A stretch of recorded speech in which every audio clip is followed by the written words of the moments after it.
Certainly by now you've heard of N3on. Bro, the fattest got the biggest egos, bro. It's crazy, bro. I promise you, you're not doing to me. I'll get you killed. I know people, on God. Synonymous with clown, he's part of this new IRL streaming meta where generally younger kids without fathers troll around in public being as obnoxious and deplorable as possible to anyone and everyone they come across in order to farm viral clips.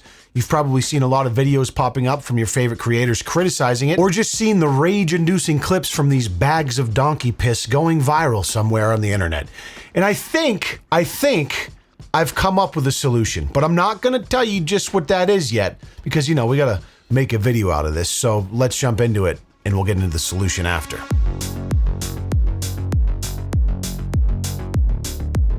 Now, N3on has inexplicably become one of the largest IRL live streaming personalities in the world as of late. Though he's really more infamous than famous, he consistently demonstrates head behavior, only to half-heartedly apologize immediately after, claim he's changed, and then get right back on the bullshit wagon. And anyone who's watched more than 6 seconds of him talking can tell not even he believes a word that is coming out of his own mouth. And he's young. I mean, I think he's like 20, but he's been doing this shit for a long time. Fast forward back to 2020, like pandemic era, I believe he faked his own death for views and then created an apology and then did it again. I don't know. It was summed up in this video. Let's take a peek. His 4 recent videos are N3on is dying, 1 week ago.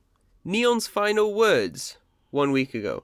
He's gone, R.I.P., 6 days ago. Dude's balls haven't even dropped yet. I'm alive, 1 day ago. But, what? So he died, but now he's alive. Okay. So this is the first video, okay? 1 week ago, it said N3on is dying, and apparently this was his brother that uploaded this onto his channel. And it's just a video saying that he's in critical condition in hospital, he has a tumour, he has to have it removed or something. But around the same day, he uploaded on his community tab saying, go check out my second channel.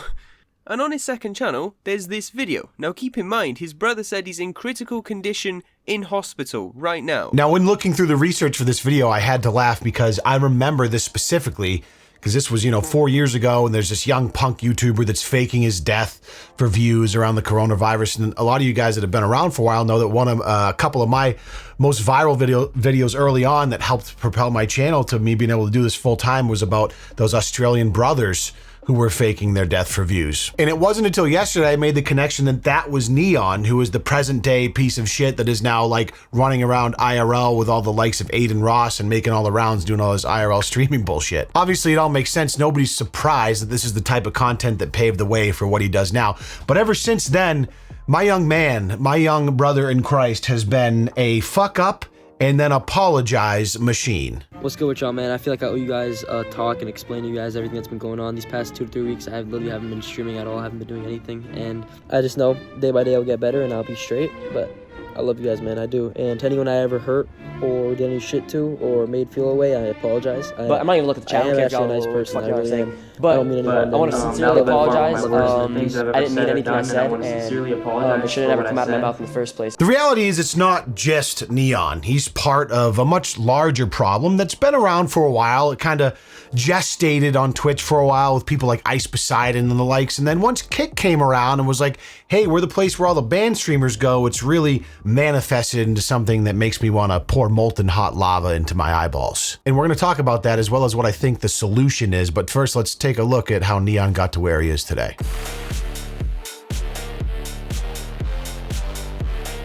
Got to start in 2016 making NBA 2K videos. I'm sorry I haven't been uploading too much. Just listen to this, bro. Been focusing on school a little, but I still want to. 16. That's 8 years ago. If he's 20, so he was like. And on weekends I'll still stream every day. What the fuck is he like? 12, 13 in this video? I'll try to upload like 2 times a week. I'll try. Then naturally, a little over a year later, he progressed into Fortnite. Oh, who it is, man?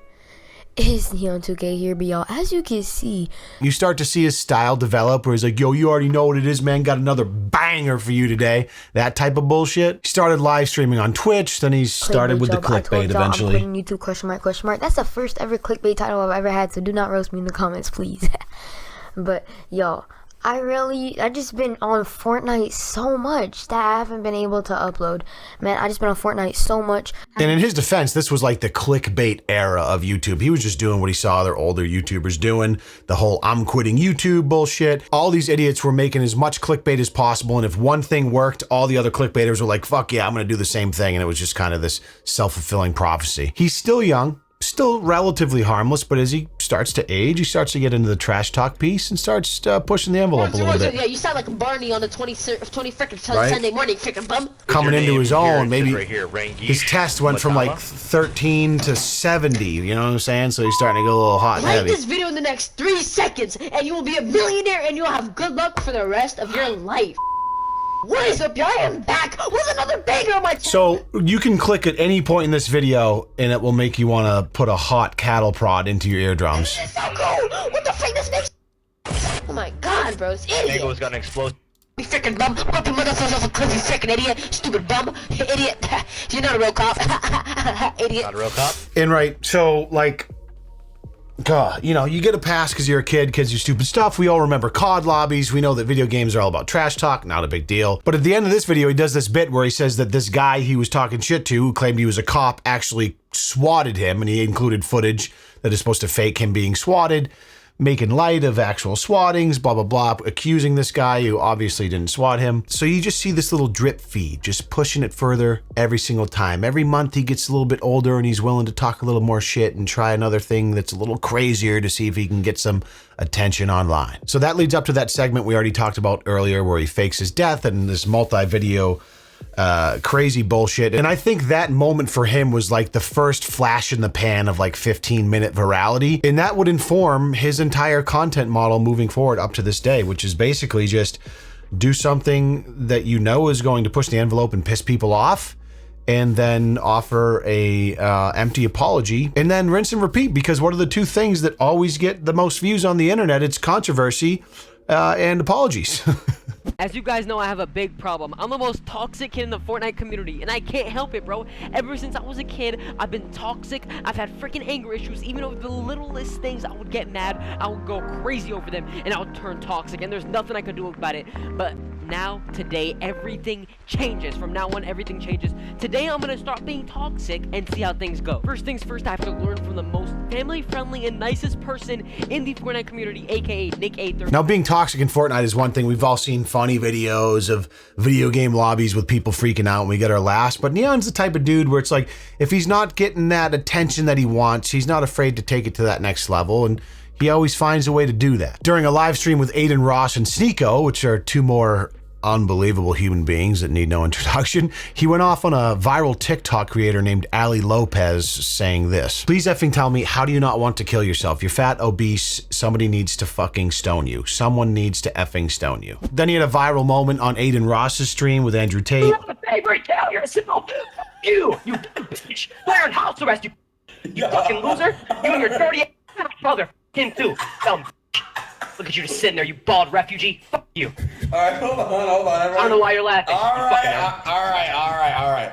Everyone, calm it down a notch. Listen, I'm calm. I'm just saying that No, you you're have nothing to worry about. I'm trying to get your self-esteem, bro. Listen, I'm saying you have nothing to worry about. You're a tough guy. Go over there. I'll tell you what, fuck, I got a better deal. On my life, me and N3on versus you in the ring, I swear to God, me and him are knocking you the fuck out. After this, he ended up apologizing to Andrew Tate, saying he felt bad, and Andrew made a video where he reached out to him offering to help him. And you know, the whole thing is just, it's like a ruse. And, you know, most people know that. Kids watch this shit and they eat it up. But all of these guys, everyone involved in this type of content is fully aware that the more outrageous, the more inflammatory you can be, the more likely it's going to get views. There is a business model for it, so it makes sense why they're doing it. And in the other respect, it's like, is there an authentic bone in their body, or is everything coming out of their mouth going through the filter of how can I get the most amount of viral clips out of my existence? As a side note, I actually saw a clip of SOCIOPATH from a live stream somewhere, and he was talking with somebody about, you know, the criticism that he gets and these guys get for the way that they act.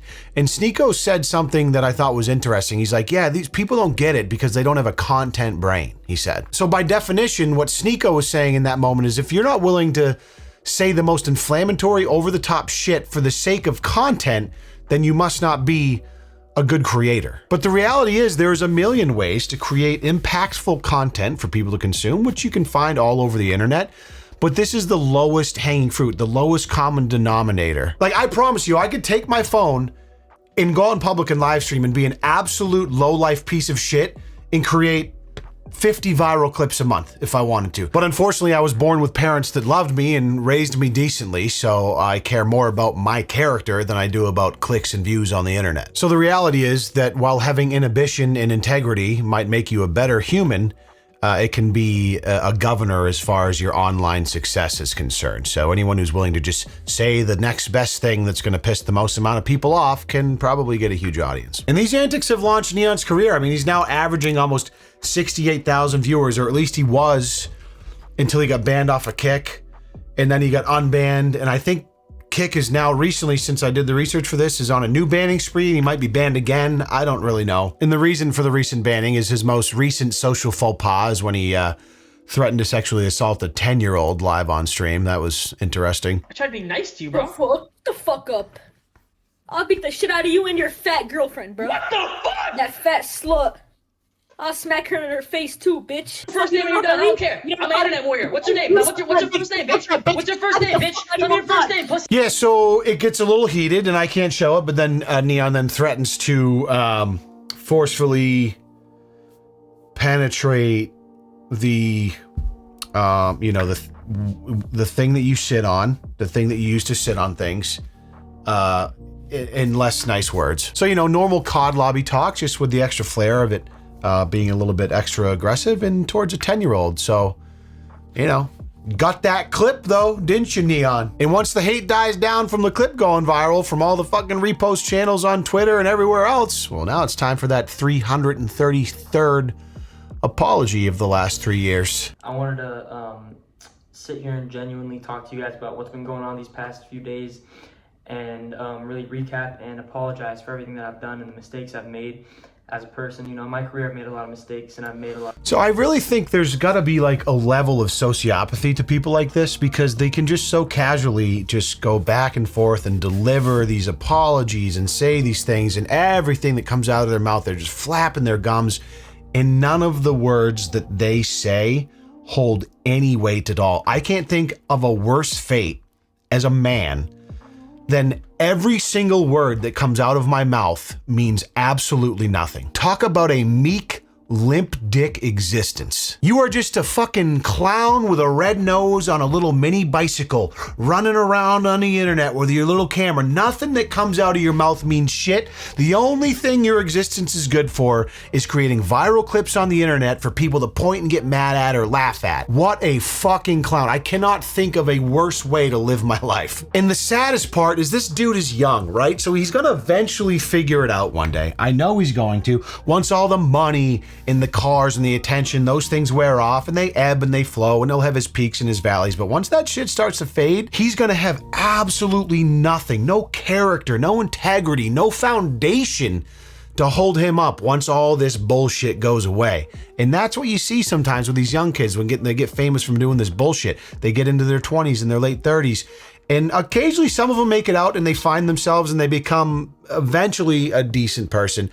But sometimes they just crash and burn and it turns into, you know, shit that I won't get into, but it becomes bad and it makes me sad because, you know what I mean? I can't imagine the emptiness and the depth of despair that you must have to just be the type of person that nothing you can say could make someone take you seriously. Well, fuck, that sounds so miserable. So after he got banned, he then got unbanned, and when he got unbanned, he went live, and this clip I want to show you because I think it's interesting and insightful. Now they're starting the pedo shit again. Let me clear that up too, bro. Let me clear that up. I want to start off by saying, man, I am I don't fuck with that shit. I don't. The fact that someone let me get that down bad and say those things is really fucked up, and I want to take full accountability. Did you guys see the apology video?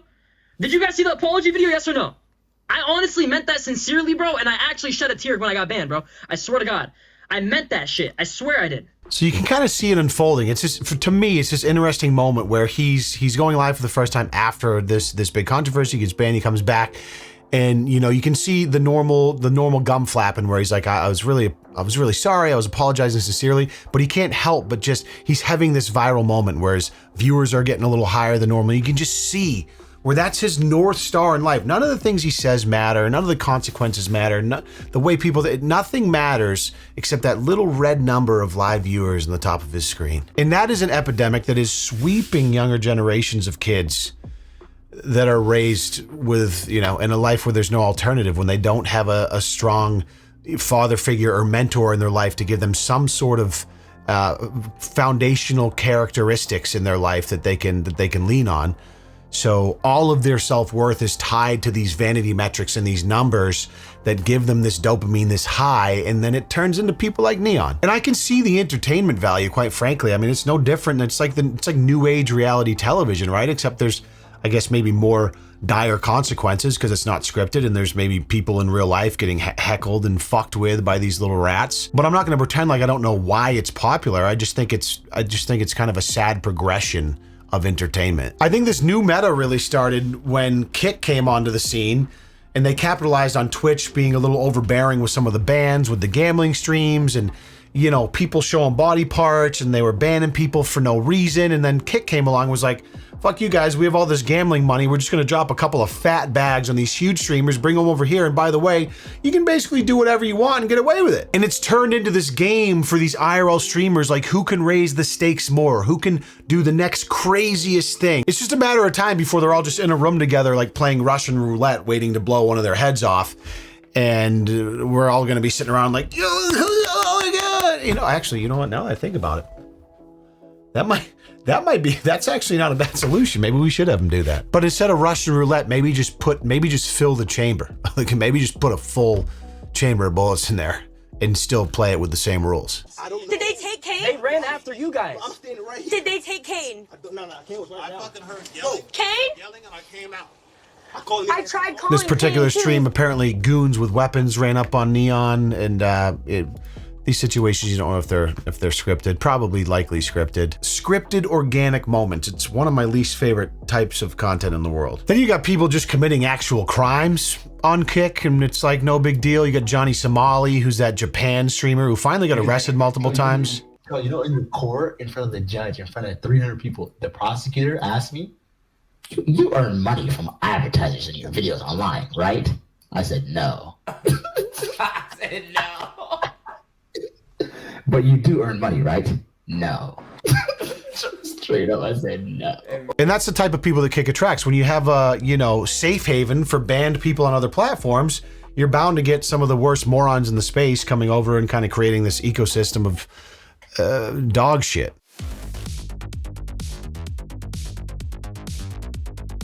So the question becomes, if the stakes just continue to raise as we've seen them raising, where is the future of IRL streaming going to go? Is the pendulum going to swing back the other way? Is Kick going to start to drop the hammer a little bit more aggressively? Clearly, this is a content model that works. I mean, I'm here talking about it on camera. There's videos being made about these guys all the time, in addition to all of their clips going viral. So as much as I sit here and talk shit about these guys doing it, it's also an indictment on the human race and our proclivity for some reason being intrigued and consuming content like this. Even as much as we hate it, we still watch it. Because we're like, how could you, for whatever reason, there's young kids that think it's fucking hilarious. And they're like, yeah, fuck fuck the boomers, fuck everybody, fuck you, fuck society. And then there's the other side of it, like me. And I'm like, fuck, man, I can't imagine sucking this bad at life. And how has it gotten to this point? But we're all still fucking watching it. I should clarify, though, a lot of people that watch it are seeing it in a way that isn't directly monetarily supporting them. Like, I've never given them a dime in my life. They make plenty of money through their Kick deals, through donations and all this shit.